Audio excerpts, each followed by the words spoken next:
Yo, what's going on, guys? Hey, this is another Road Shorty.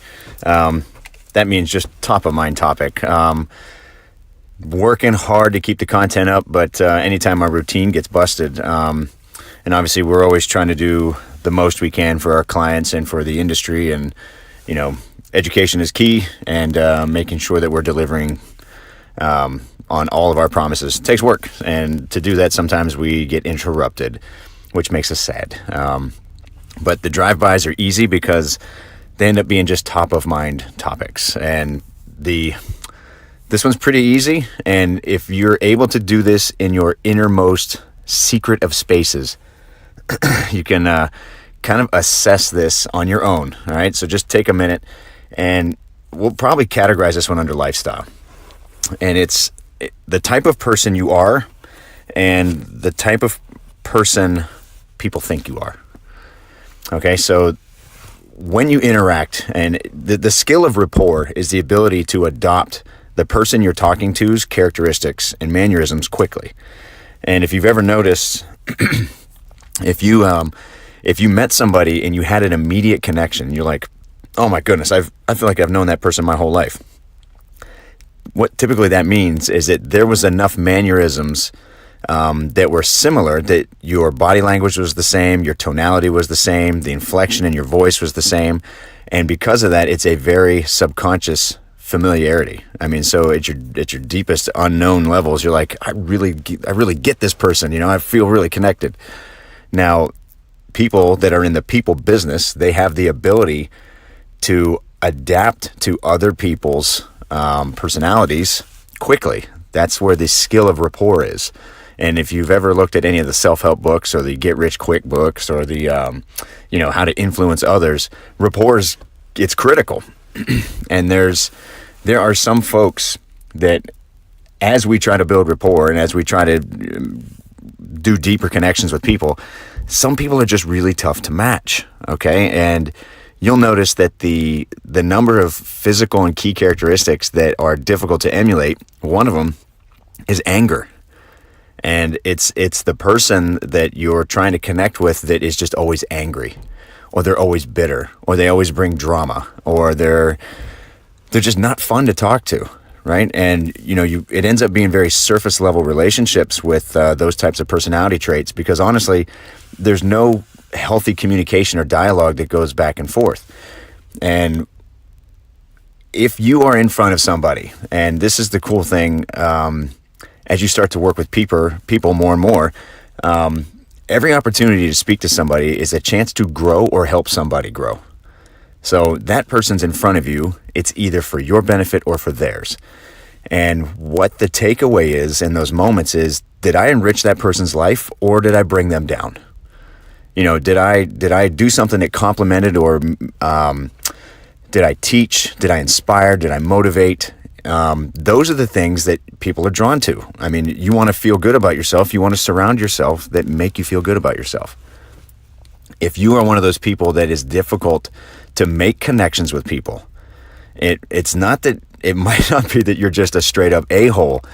It's one, you're either creating an atmosphere that is not positive, okay, or you are so guarded and bottled up that your body language, tonality, and your ability to adapt rapport with is muted. And that's a lot, because we're just talking about human conversation, just interacting with somebody. It shouldn't be so much work, but this is how the survival of the species works. We attract to those that are attractable, and we become friends and life mates, and down the road, deeper and deeper connections with people that we have the greatest associations with. And that compatibility just doesn't come from listening to somebody's negativity all day. It's because of those deeper subconscious connections. So here's kind of the lesson. And this is, the further you travel and the more you travel and the different personality types, there's more than just a couple ways to build rapport with somebody. And it initially starts with the decision to build rapport. I'm going to engage this person, and I want to make it an experience for both of us. Okay, so as I've gone to more places and interacted with more people, it it's fascinating because you can make a connection with anybody at any level if you want to. And then there's the others where you just kind of, you don't make yourself vulnerable. You don't make yourself accessible. And those are the people, typically the loners, right? The ones that just kind of sit in the corner and they don't make connections easy. If nobody wants to live that way, right? And if it becomes a habit and you get older, your circle of friends, you're supposed to have a tight group of people that you can do life with that's going to just protect you and take care of you. And, you're always going to get truth from them, and they're always going to have your back. That's supposed to be a small circle. But at the end of the day, you're supposed to be able to interact with everybody and give a little bit of yourself to the betterment of that person. I keep saying this over and over. Here's the test. When you are engaging somebody, do you start out by talking or listening?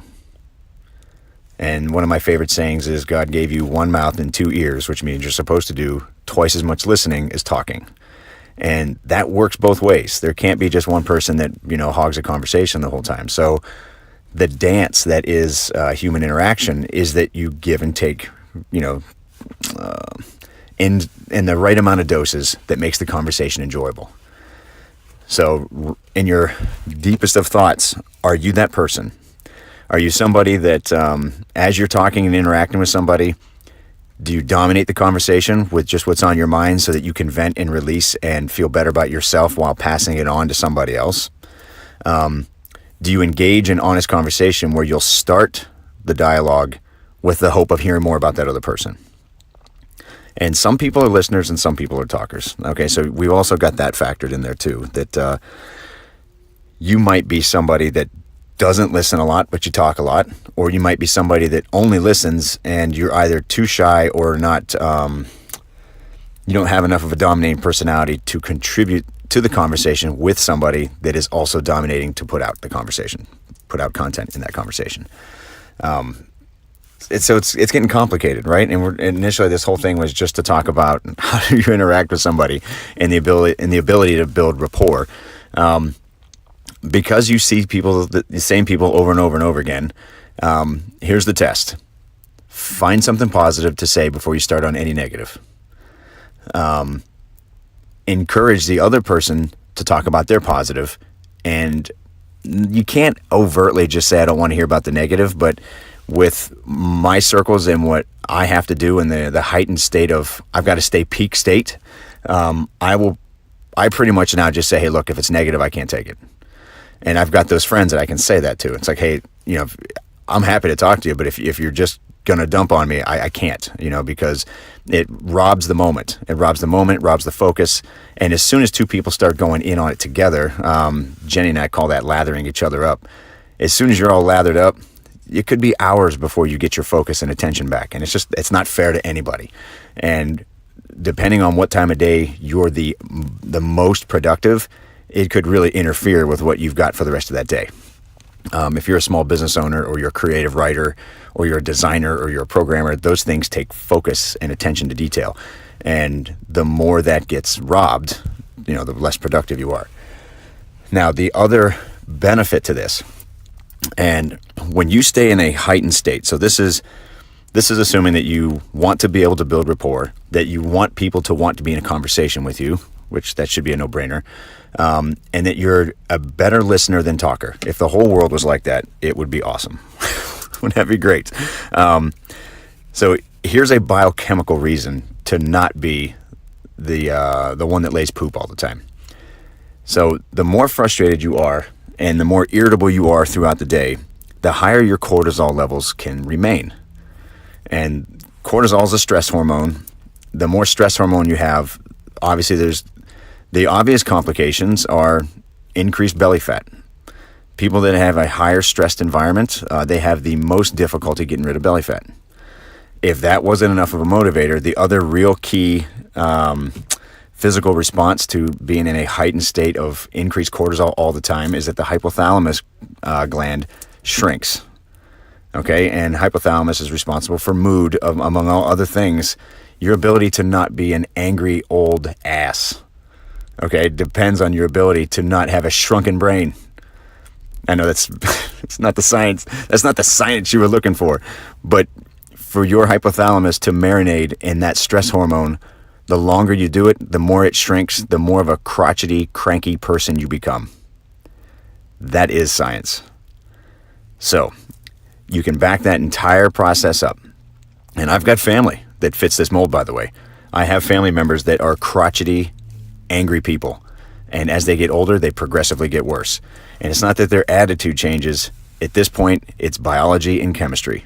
They've done it to themselves. It's almost like a drug or a chemical, something they might have shot up or drank, but now you've affected brain chemistry and the organs.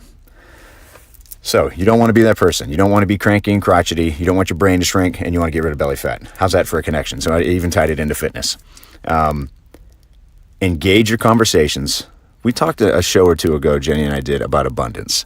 And abundance is a difficult thing because I myself get frustrated easily. And the abundance mindset, and I'm not one of those people that's just like, everything is great, everything is awesome. That's not me. I'm the guy that's like, if things are predictable, then everything is great. If something comes across and rocks my boat, I'm a nightmare. So I too have to still manage my skill set in this area. But to have the mind of abundance, which means you start out grateful and with gratitude, and it's got to be legit. And it can't be something like, oh, I'm grateful for my family, so let me tell you what happened at work today. Or, oh, I'm so grateful for my job, but let me tell you what my husband did today. Or my wife. That's not abundance. Abundance is, if today was your last day on earth, what are the things that you would tell God you enjoyed the most?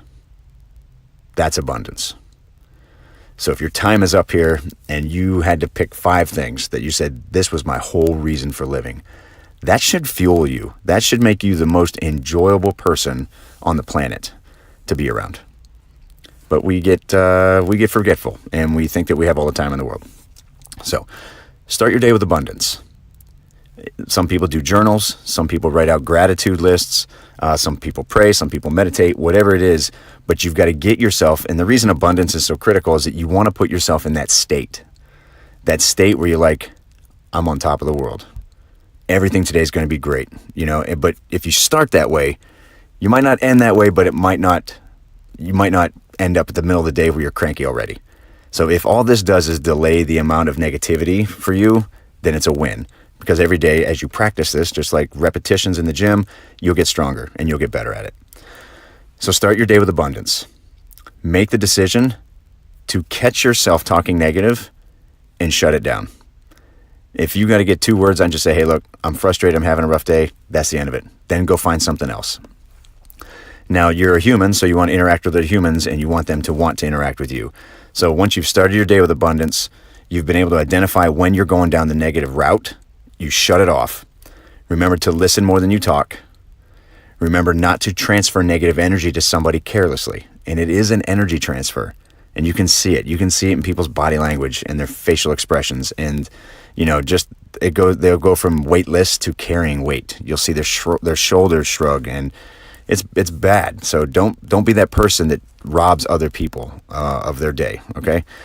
Now, the other piece is you'll be more productive if you can stay in a heightened state because you're not dealing with the stress hormone that is distracting and tears your body apart. If you've been crotchety most of your life, it's not too late, but you do have to make a legitimate effort towards not being that way.